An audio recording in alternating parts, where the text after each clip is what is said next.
গৌরাঙ্গ জয় প্রভুপাদ। আজকের আলোচ্য বিষয় হরিনামকে বাদ দিয়ে কি ভগবানকে লাভ করা যেতে পারে।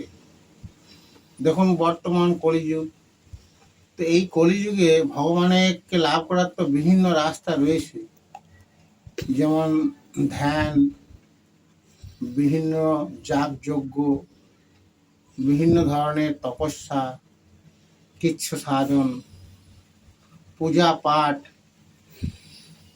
তো এইসব করে কি ভগবানকে লাভ করা যাবে না? এখন অনেকেই এই প্রশ্ন করেছেন, বা অনেকে পরম্পরার লোকেরা এই ধরনের কথাবার্তা বলেন। তো এটা কি, এর উত্তরটা কি, যে বিভিন্ন তো রাস্তা রয়েছে, সেই সব রাস্তাগুলোর মাধ্যমে কি ভগবানকে লাভ করা সম্ভব নয়? এই কলিযুগে নামকে বাদ দিয়ে কেন সম্ভব নয়? আমরা তো ভগবানের বিজ্ঞ সেবা করছি। আমি যদি বলি, আমি তো ভগবানের ধ্যান করছি, আমি তো ভগবানের যাগযজ্ঞ করছি, এগুলো তো সব ভগবানের নিমিত্তেই করছি। তাহলে এইসব দ্বারা কেন ভগবানকে আমি লাভ করতে পারবো না? শাস্ত্র বলছে, বিশেষ করে ভাগবত শাস্ত্র বলছে যে সম্ভব এই কারণেই নয় না, চারটে যুগে চারটে ধর্ম। সত্য যুগে ধ্যান, কেতায় যাগযজ্ঞ, তারপরে পূজা বিধি, যে পূজা পাঠ যে কথা আপনারা বলছেন। তাহলে এই সব যে আপনি পয়েন্ট গুলা বলছেন ভগবানকে লাভ করা, সেসব তো কলিযুগের জন্য নয়। কলিযুগে আপনি এইসব জিনিস যেগুলো আমি আপনার সামনে তুলে ধরলাম, এই যে ধ্যান, যাগযজ্ঞ বা বিভিন্ন ধরনের পূজা উপাসনা, যত মানে সুস্থভাবে করুন, যতই আপনি নিখুঁতভাবে করুন, ভগবত প্রাপ্তি সম্ভব হবে না। কেন না? কলিযুগে যুগ ধর্ম মহাপ্রভু সাক্ষাৎ ব্রজেন্দ্রনন্দন শ্রীকৃষ্ণ। তো উনি তো কলিযুগে যুগ ধর্ম দিয়ে গেলেন, ভগবান দিয়ে গেলেন, যে কলিযুগে যুগ ধর্ম হরিনাম সংকীর্তন।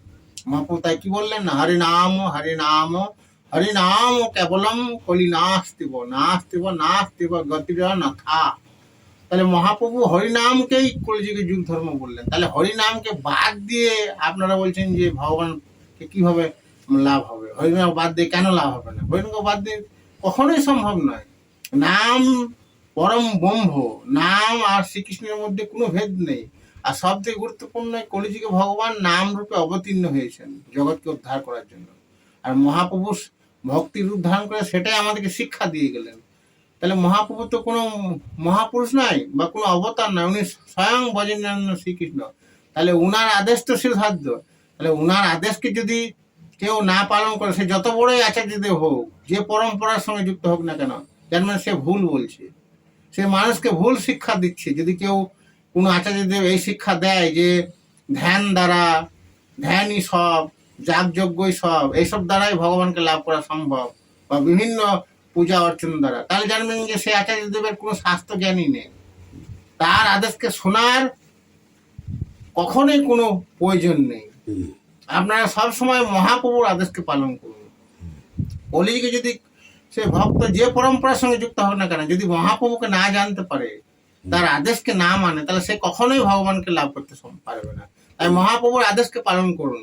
মহাপ্রভুর আদেশ হচ্ছে হরে কৃষ্ণ কৃষ্ণ কৃষ্ণ হরে হরে, হরে রাম রাম রাম হরে হরে। এই মহামন্ত্র জপ আপনারা নিত্য করুন, নিরন্তর কৃষ্ণ নাম করুন। এই নামের দ্বারাই ভগবত প্রাপ্তি হবে, কৃষ্ণ প্রেম হবে। এই হচ্ছে আলোচনার মূল ভাবার্থ। হরে কৃষ্ণ, জয় প্রভুপাদ, ধন্যবাদ।